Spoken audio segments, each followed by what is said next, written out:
Hello friend, welcome back to our channel. Myself Sudarshan Kale, Chief Embryologist at Femcare Fertility Pune, having 6 years of experience as a Chief Embryologist. आज हम बहुत emotional, sensitive और serious topic के बारे में बात करने वाले हैं। बहुत बार ऐसा होता है कि कपल्स को 3-4 साल हो गए शादी होके और फिर भी बच्चे नहीं हो रहे। डॉक्टर के एडवाइस करने पर वो कपल हॉस्पिटल जाता है, जाने के बाद दोनों की टेस्टिंग होती है और पता चलता है कि मेल के टेस्टिंग के अंदर, मेल के सीमेंट टेस्टिंग के अंदर, वीर्य के टेस्टिंग के अंदर स्पर्म ही नहीं है। सोचो उस कपल की क्या इमोशनल स्टेट होगी कि अगर स्पर्म ही नहीं है मतलब वो नेचुरली माता पिता नहीं बन सकते हैं। तो आज हम उसी कंडीशन के बारे में जानने वाले हैं जिस सीमेंट के अंदर स्पर्म नहीं होते, उस कंडीशन को अजूस्पर्मिया ऐसे कहा जाता है टेक्निकली। तो चलो दोस्तों जान लेते हैं और अजूस्पर्मिया के बारे में। अजूस्पर्मिया क्यों होता है, उसकी बेसिक्स क्या है, ट्रीटमेंट्स क्या है। तो जैसे आपको पता होगा कि स्पर्मेटोजेनेसिस नाम की प्रोसीजर होती है हमारी बॉडी के अंदर, टेस्टिस के अंदर, जहाँ पे स्पर्म्स फॉर्म किए जाते हैं। तो इस प्रक्रिया को थोड़ा सा समझ लेते हैं। आपको पता होगा कि हमारे जितने भी हार्मोन्स है, सारे हार्मोन्स का कंट्रोलिंग ब्रेन के थ्रू होता है। सो हाइपोथैलेमस हमारे पिट्यूटरी ग्लैंड को आदेश देता है via GnRH, gonadotropin releasing hormone, कि आप हार्मोन्स तैयार करो स्पर्मेटोजेनेसिस के। तो वहाँ पे 2 टाइप्स के हार्मोन फॉर्म किए जाते हैं वाया पिट्यूटरी ग्लैंड। एक आपका होता है FSH, दूसरा आपका होता है LH। जो आपका FSH है, FSH जाके सर्टोलाइज सेल को स्टिमुलेट करेगा और LH जाके लेडिक सेल को स्टिमुलेट करेगा। ये दोनों सेल कहाँ प्रेजेंट है? अपने टेस्टिस के अंदर। सो वाया ब्लड स्ट्रीम ये सारे हार्मोन्स टेस्टिस तक आते हैं और एक हार्मोन सर्टोलाइज सेल को और एक हार्मोन लेडिक सेल को स्टिमुलेट करता है।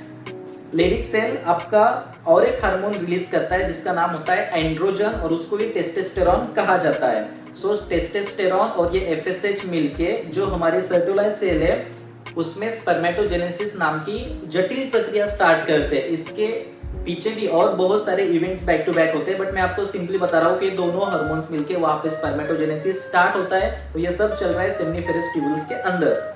जैसे ही वहाँ पे स्पर्म बनते हैं, सो स्पर्म सेमिनिफेरस ट्यूब्यूल से बाहर आके एपिडिडाइमिस के अंदर स्टोर होते हैं, जहां जब तक वो बाहर ना आए। जैसे एपिडिडाइमिस के बाद वो स्पर्म वाया वैसा डिफरेंस 2 छोटे ट्यूब्स होते हैं, वहां से ये स्पर्म इजैकुलेटरी डक्ट के अंदर आते हैं। वहां पे अगेन 2 आपके 2 ग्लैंड्स होते हैं, एक होती है प्रोस्टेट ग्लैंड, दूसरी होती है सेमिनल वेसिकल। तो ये दोनों ग्लैंड का सिक्रेशन उस स्पर्म्स के साथ मिक्स किया जाता है। वहां से और एक आगे जाके और एक ग्लैंड आती है बल्बो इरेथ्रल ग्लैंड। इस ग्लैंड का भी सिक्रेशन इसके अंदर मिक्स किया जाता है और ये सारा मिलके उसको हम बोलते हैं सीमेन और वीर्य। और वाया पेनिस और इरेथ्रल ओपनिंग ये सारा वीर्य बाहर और इजैकुलेट किया जाता है।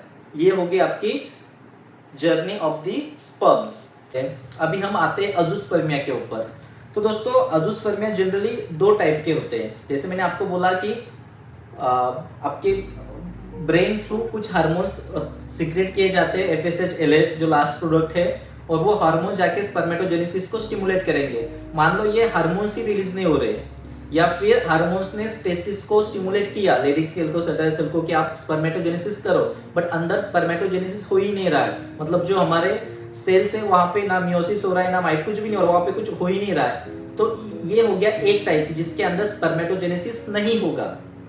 बाकी तो सारा स्ट्रक्चर सही है बट स्पर्मेटोजेनेसिस नाम की प्रोसीजर नहीं हो रही, तो इसको हम बोलते हैं नॉन ऑब्स्ट्रक्टिव अजूस्पर्मिया। यहाँ पे कोई ऑब्स्ट्रक्शन नहीं है, बस स्पर्मेटोजेनेसिस नहीं हो रहा है। सेकेंड टाइप होता है ऑब्स्ट्रक्टिव अजूस्पर्मिया, मतलब यहाँ पे हार्मोन सही है, यहाँ पे टेस्टिस भी सही है, वो स्पर्मेटोजेनेसिस भी कर रहे हैं, स्पर्म फॉर्म भी हो रहे, बट प्रॉब्लम आ रही है कि जो एपिडिडाइमिस के अंदर मैच्योर स्पर्म बैठे वो स्पर्म बाहर नहीं आ रहे। जो ट्यूब्स मैंने आपको बोला कि 2 ट्यूब्स होते हैं वैसा डिफरेंस, वो ट्यूब्स ब्लॉक है या वो ट्यूब्स अब्सेंट है, तो वो स्पर्म मैच्योर स्पर्म बाहर नहीं आएंगे और इसको हम बोलते हैं ऑब्स्ट्रक्टिव अजूस्पर्मिया।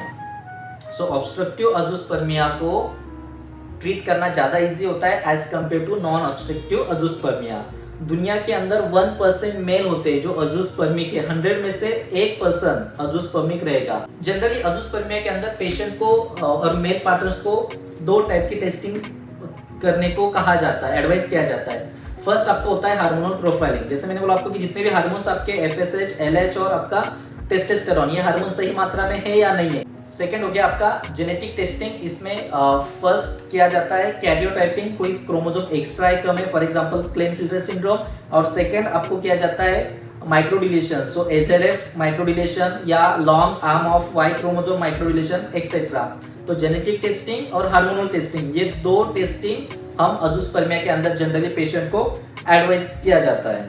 तो दोस्तों अब आते हैं ट्रीटमेंट के ऊपर। जनरली नॉन ऑब्स्ट्रक्टिव अजूस्पर्मिया के लिए और ऑब्स्ट्रक्टिव अजूस्पर्मिया के लिए ट्रीटमेंट अवेलेबल है। अगर हम बात करें ऑब्स्ट्रक्टिव अजूस्पर्मिया जिसके अंदर ट्यूब एब्सेंट है, मतलब स्पर्म तो हमारे रेडी बट बाहर नहीं आ रहे, तो उसको बाहर लाने के लिए इंजेक्शन का यूज किया जाता है। सो वाया इंजेक्शन स्पर्म एस्पिरेट करके यूज किए जाते हैं इक्सी और आईवीएफ के लिए।